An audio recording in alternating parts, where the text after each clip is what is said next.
results. Who won or lost? Which player suck and which player went off? It's Derek in the hangar. Another fantasy flyer banger. Needs a microphone secondary. It's time for the takeaways. It's Derek in the hangar. Another fantasy flyer banger. Needs a microphone secondary. It's time for the takeaways. It's time for the takeaways.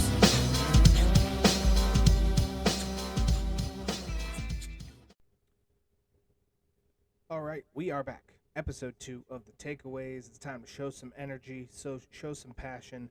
Let's get through this week 2 of the takeaways. What did we learn? The first thing that I have learned that I have noticed, number 1, patience is a virtue. Many big names were seemingly asleep in week 1, found their fantasy stride in week 2. Amon-Ra, Devontae Adams, most of the tight end position besides Travis Kelce and Sam Laporta. Marvin Harrison Jr., Mark Andrews, Chris Godwin, and Chris Olave all had introduction performances for the 2024 season. The performances that we were all really looking for. Some players who were asleep last week, however, remained well in hibernation. Michael Pittman, Jonathan Taylor, Brandon Ayuk, Sam Laporta, as aforementioned, Jalen Waddle, Zamir White, and Amari Cooper have all disappeared. Christian Kirk, you can add to that list. It just has not been a stellar week for all, unfortunately. I always wait until after week 3 to start putting trends together, but we're getting there, and especially as there are usually 3 different strength opponents to start to gather a bias for judgment, I would be hesitant to sell low on these players. However, my second point, it's redraft hell out there. Really, these first 3 points are all kind of connected. The injuries are excessive, let's be honest. Including last week, the injured list so far is Justin Herbert, Justin Jefferson, Isaiah Pacheco, A.J. Brown, Joe Mixon, Amon-Ra St. Brown, Tua Tagovailoa, Deebo Samuel, Cooper Kupp, Christian McCaffrey, Jordan Love, Devon Achane, Raheem Mostert, Jake Ferguson, David Njoku, Russell Wilson, Kenneth Walker, Puka Nacua, Jordan Addison, and Josh Allen, all to varying degrees. Some didn't miss any time. Others are already on IR.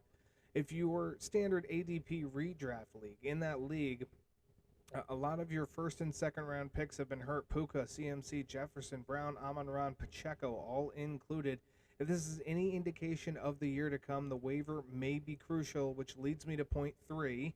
And point 3, I've titled, I Take It Back, but I'm not really taking it back. If you listen to the takeaways for week 1, I said don't spend your waiver position and your fab money both either on Isaiah Likely or anyone else who may have really taken off in week 1 just because you want them on your roster. You're going to want to wait until the injuries happen. Well, the injuries are happening like a lot. It's virtually unavoidable at this point. I said it after week 1. If you're going to wait for those injuries, at this point it's become increasingly likely, no pun intended, that you have been affected by injuries. In 12-team leagues, I imagine it's more concerning. You have depth on the waiver wire that you need to access to put out a competitive lineup. In most 14-team leagues, like in my one, I am waiting because I drafted at the wide receiver position well. I still don't need to use that waiver wire position because it's not a need at this time. It would be a want.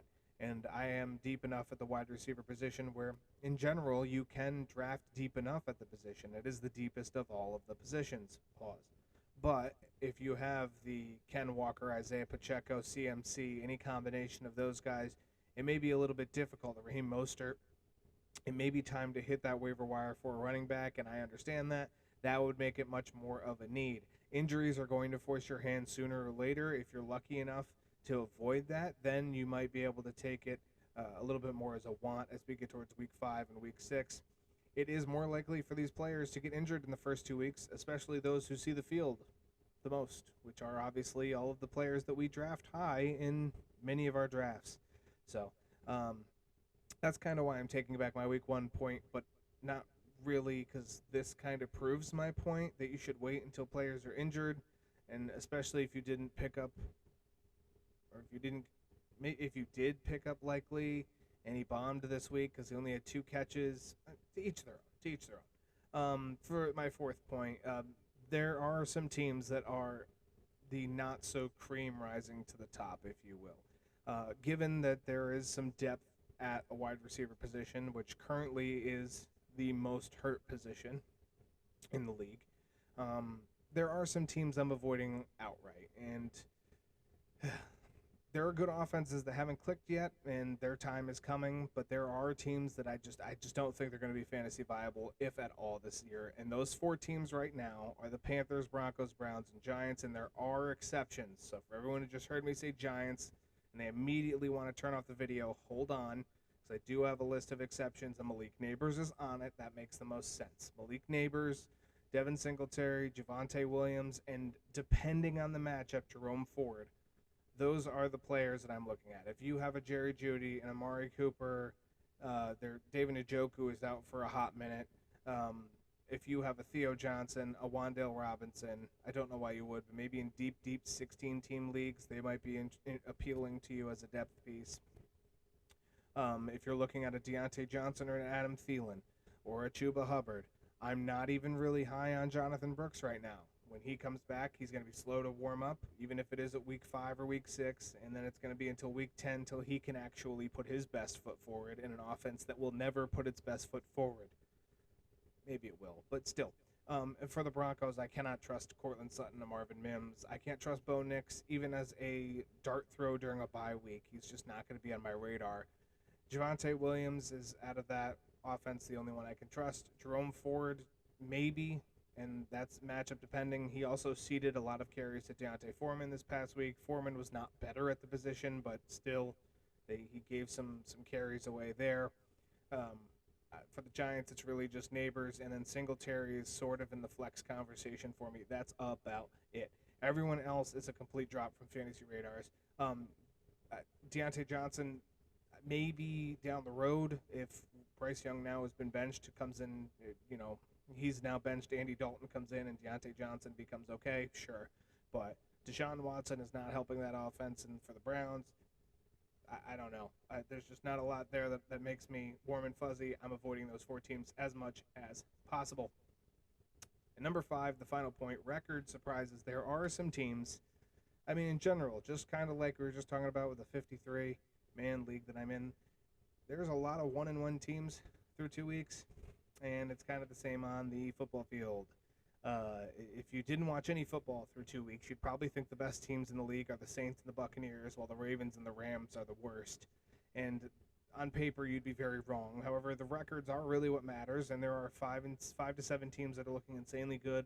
And there's really 4 to 5 teams that look really bad, and then everyone else is kind of 1-1. A lot of time left in the season, and there are still, like I said a couple points ago, the offenses have to snap into place. This is really reflecting on the fantasy points. We've seen a lot of lower fantasy scores, especially for wide receivers, and the reason is because there are not as many passing touchdowns. Through 2 weeks, over the past 6 years, the first 2 weeks of each season, 2024 has the least amount of passing touchdowns by 16. The second highest was last year. We had 70 through 2 weeks. This year we had 86 through 2 weeks last year, and in 2022 and going backwards from that, they all had well over 100. So we've seen a giant drop-off in the passing touchdowns, and just hold on, the wide receivers will get better, and the real ones will eventually rise to the top. The medians, the averages, they always even out. Well, they are expected to even out. They usually even out. Hopefully they will even out for all the players who have not hit those point totals that we expect. So those are my 5 points, my 5 takeaways from week 2. I'll be back next Wednesday with another episode of The Takeaways. You guys take care. Peace out. It's Derek in the hangar.